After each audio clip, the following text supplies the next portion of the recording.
time. At least 48 people are now confirmed dead following the crash of MH17. We're sadly talking two tragic air events in 1 week. I'm Ramy Inocencio for Asia Today. The Wall Street Journal's Taipei Bureau Chief Airways Poon joins me right now with the latest on this crash. Now, Airways, Typhoon Matmo was sweeping through Taiwan over the evening. Is there any chance that that had an impact on this crash? At the time of the crash, the center of the typhoon had already left Taiwan, but the outer bands of torrential rain and strong wind were still affecting Penghu Island and Taiwan itself.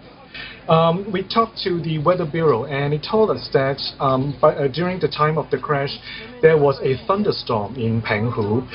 West wind was blowing at a Beaufort scale of 7 to 8, which the Bureau said wasn't particularly strong. Now, I'm curious, should the plane have really been flying in bad weather if Typhoon Matmo's outer bands were still hitting parts of Taiwan? Well, that is the exact question that people have been asking since last night.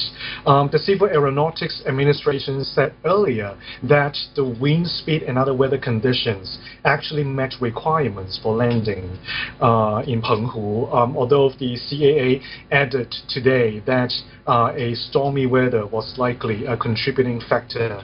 So the questions here actually is to what extent that this storm has contributed to the crash. And also the government earlier said there might be a technical failure, but the hypothesis seems like subsided a little bit for now.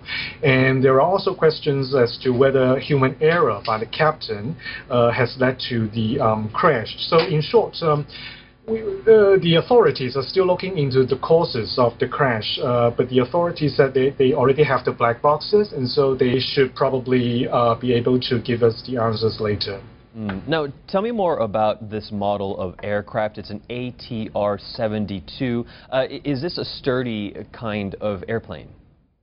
It's actually a highly stable kind. According to the aviation experts, it can land and take off on short runways and in inhospitable terrains. And also this plane was 13 years old and delivered to Taiwan in year 2000. Now, I understand that of the passengers on the plane, there were a few people there who were very prominent Taiwanese citizens. Tell me about these people.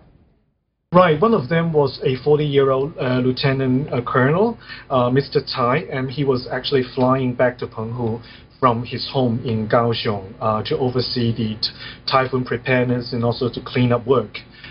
He was described by his superior as a very hard-working and well-liked colleague who took care of his subordinates. And there's another highly respected wooden master sculptor. His name is called Yan.